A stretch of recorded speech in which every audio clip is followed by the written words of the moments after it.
Hello friends, welcome to Guliyani classes. आज हम topic discuss करेंगे features of developed capital market. Let's start.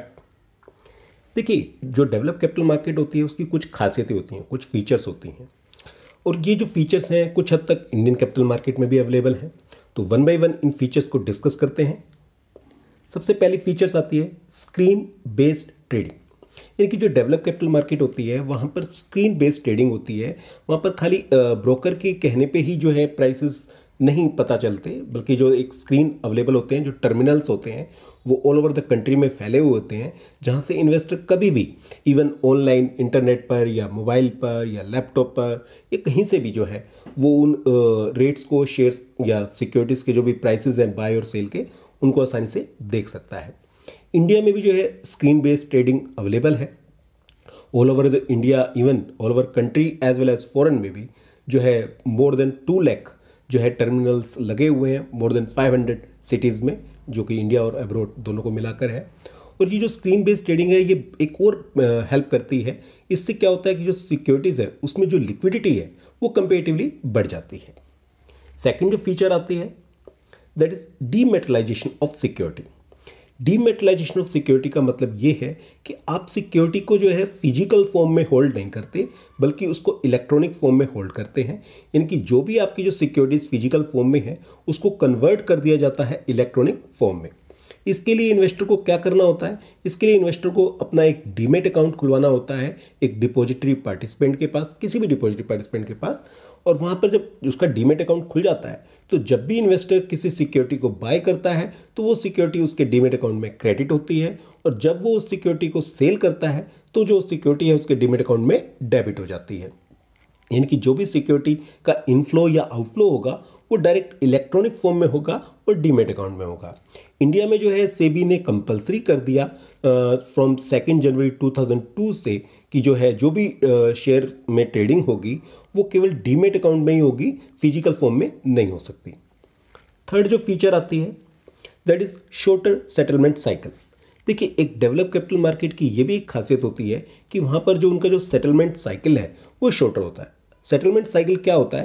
यानी कि सिक्योरिटी को बाय और सेल करने में जो पीरियड लगता है, यानी कि जो टाइम सेटल होने में लगता है, यानी कि अगर मान लीजिए किसी ने सिक्योरिटी बाय की है तो उसको सिक्योरिटी को उसके डीमेट अकाउंट में आने में जो टाइम लगता है, या जिसने सिक्योरिटी सेल की है उसकी जो सेल का अमाउंट है, जो उसकी रिसिप्ट है, वो अमाउंट उसके बैंक अकाउंट में आने में जो टाइम लगता है उसे कहते हैं सेटलमेंट साइकिल।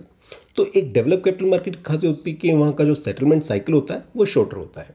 जहाँ तक सवाल है इंडिया का, इंडिया में सेटलमेंट साइकिल शुरू में बहुत बड़ा था। कुछ सिक्योरिटी में 14 दिन का था और ज़्यादातर सिक्योरिटी में जो था वो 30 डेज़ का था। फिर उसके बाद जो है सेबी ने बहुत इंप्रूव किया और सेटलमेंट साइकिल को रिड्यूस करके 1 वीक का कर दिया, यानी कि 1 सप्ताह में उसको सेटल किया जाने लगा। उसके बाद T+5 यानी कि उससे भी कम कर दिया गया, यानी कि trading debt plus 5 day more working days time लगता था सेटल होने में। उसके बाद जो है T+2 को लाया गया, यानी कि trading debt plus 2 days settle होने में लगा। और जो रिसेंटली डेवलपमेंट हुआ है इन 2022 फ्रॉम 25 Feb 2022, कुछ सिक्योरिटीज़ के अंदर, अभी जो स्टार्टिंग में कुछ ही सिक्योरिटीज़ के अंदर ये चालू किया गया है सेबी ने, उसमें T+1 यानी कि ट्रेडिंग डे प्लस 1 दिन और में ही जो है सेटलमेंट हो जाता है। नेक्स्ट फीचर आती है that is foreign institution investor. देखिए, एक डेवलप कैपिटल मार्केट की खासियत होती है कि वो फॉरेन इंस्टीट्यूशन इन्वेस्टर्स को बहुत ज़्यादा एक तरीके से वेलकम करते हैं, उन्हें अलाउ करते हैं उनकी जो सेकेंडरी मार्केट है, प्राइमरी मार्केट है, वहाँ इन्वेस्ट करने के लिए। इंडिया ने भी जो है फॉरेन इंस्टीट्यूशन इन्वेस्टर्स को सेकेंडरी मार्केट में अलाउ कर रखा है, as well as primary market में भी उनको अलाउ कर दिया, कुछ रिस्ट्रिक्शंस लगा के, इनकी कुछ लिमिट्स के साथ, कि वो भी जो है हमारी इंडियन प्राइमरी मार्केट में इन्वेस्ट कर सकते हैं। जो नेक्स्ट फीचर आती है that is comprehensive risk management system. देखिए, एक डेवलप कैपिटल मार्केट की खासियत है कि वहाँ पर एक कॉम्प्रहेंसिव रिस्क मैनेजमेंट सिस्टम होता है, यानी कि जो रिस्क मैनेजमेंट को इस तरीके से मैनेज किया जाता है, इस तरीके से फैलाया जाता है जिससे कि इन्वेस्टर को प्रोटेक्ट किया जा सके। कॉम्प्रहेंसिव रिस्क मैनेजमेंट सिस्टम की कुछ फीचर्स होती हैं, कुछ खासियत होती हैं, जैसे कि वहाँ पर जो इन्वेस्टर होते हैं उन या इन्वेस्टिंग फर्म्स होती हैं उनके लिए एडवोकेसी नॉर्म्स बनाए जाते हैं, उनके लिए इन्वेस्टर्स के लिए ट्रेडिंग लिमिट्स रखी जाती है कि वो मैक्सिमम इतना ट्रेड कर सकते हैं। इसके अलावा मार्जिन रिक्वायरमेंट रखे जाते हैं जो कि बेस होते हैं मार्क टू मार्क प्रॉफिट या लॉस के बेस पे, यानी कि अगर उनका जो भी पोजीशन उन्होंने कैरी कर रखी है उस पर अगर प्रॉफिट या लॉस हो रहा है तो उसके अकॉर्डिंग जो उनको मार्जिन बढ़ाना या घटाना पड़ता है।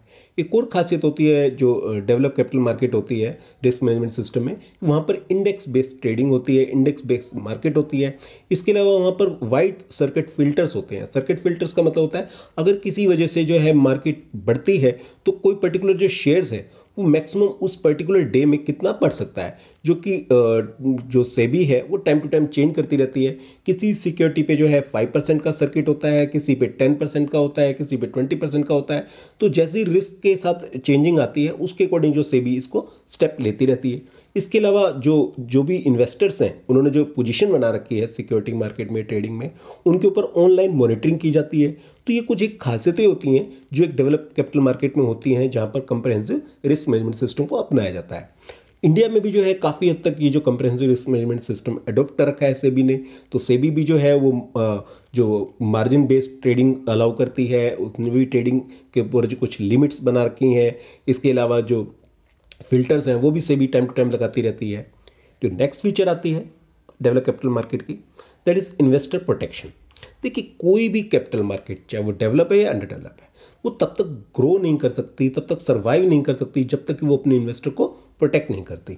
तो एक डेवलप कैपिटल मार्केट की खासियत है कि वो अपने इन्वेस्टर को हमेशा प्रोटेक्ट रखती है।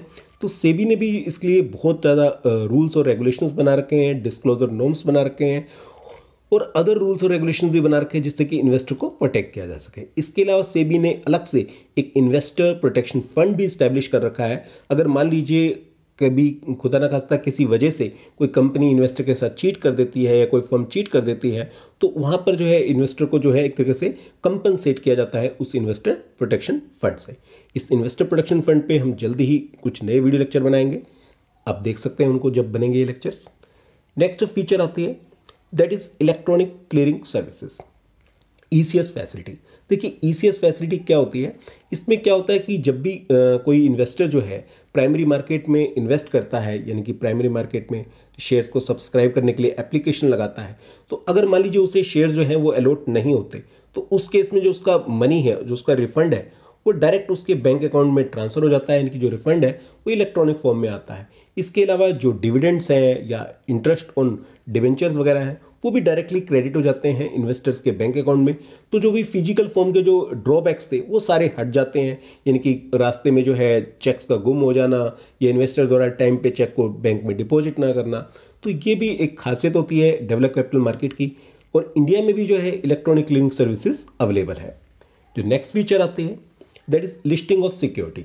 देखिए एक डेवलप कैपिटल मार्केट की खासियत है कि वो अपने यहाँ सिक्योरिटी को लिस्ट करने के लिए कुछ यूनिफॉर्म और स्टैंडर्डाइज रूल्स और रेगुलेशंस बनाते हैं, प्रैक्टिसेस अडॉप्ट करते हैं।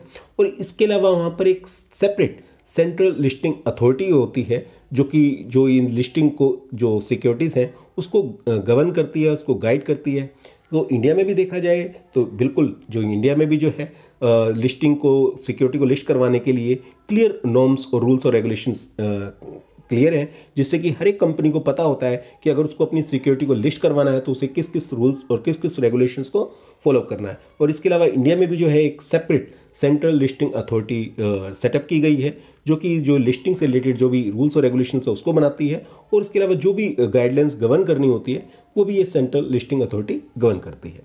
नेक्स्ट फीचर आती है दैट इज डाइवर्सिफाइड इंफ्रास्ट्रक्चर।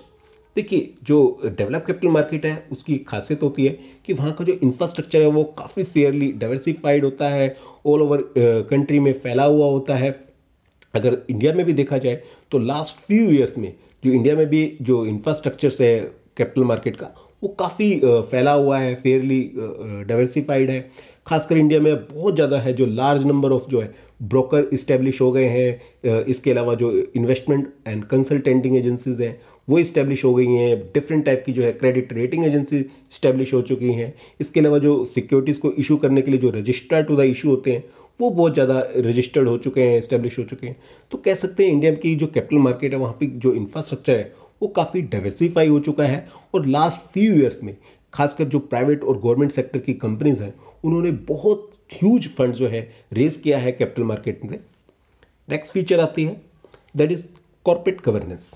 देखिए कॉर्पोरेट गवर्नेंस क्या होता है। कॉर्पोरेट गवर्नेंस एक तरीके से सेट ऑफ रूल्स और रेगुलेशंस है जो कि बनाए जाते हैं इन्वेस्टर्स के इंटरेस्ट को प्रोटेक्ट करने के लिए। ये एक तरीके से कह सकते हैं कि ये बिजनेस मैन और बिजनेस के ऊपर एक कमिटमेंट है। कमिटमेंट किसके प्रति? कि वो बिजनेस को के जो वैल्यूज़ हैं उसको चलाएंगे, इनकी बिजनेस के वैल्यूज़ को फॉलो करेंगे, और इसके अलावा जो भी बिजनेस के जो एथिकल कोड ऑफ कंडक्ट होते हैं उनको फॉलो करेंगे, और बिजनेस से रिलेटेड जो भी एक्टिविटीज़ होती हैं उसमें ग्रेट ट्रांसपेरेंसी लाएंगे, जिससे कि जो इन्वेस्टर्स है उसके इंटरेस्ट को प्रोटेक्ट किया जा सके। तो ये कुछ एक खासियतें हैं जो डेवलप कैपिटल मार्केट में होनी चाहिए।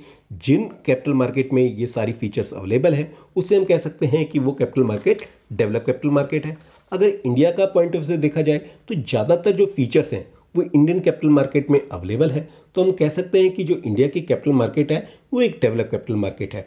और जो कुछ एक फीचर्स नहीं है या उसमें अभी कमी है उसमें भी बहुत जल्दी जो है सुधार हो जाएगा। तो कह सकते हैं कि इंडिया जो है एट प्रेजेंट एक ग्रेट डेवलप कैपिटल मार्केट है, और आने वाले टाइम में इसमें और भी ज़्यादा इंप्रूवमेंट होने के चांसेस हैं। दोस्तों, इस सब्सक्रिप्शन बटन को दबा के चैनल को सब्सक्राइब करना मत भूलिएगा। अगर आपने हमारा प्रीवियस वीडियो लेक्चर नहीं देखा है तो इस लिंक को क्लिक करके आप हमारा प्रीवियस वीडियो लेक्चर देख सकते हैं। साथ ही आप हमारे प्लेलिस्ट लिंक को क्लिक करके अब तक के हमारे सारे वीडियो लेक्चर देख सकते हैं। तो मिलते हैं दोस्तों एक नए वीडियो लेक्चर के साथ बहुत जल्दी। Thank you.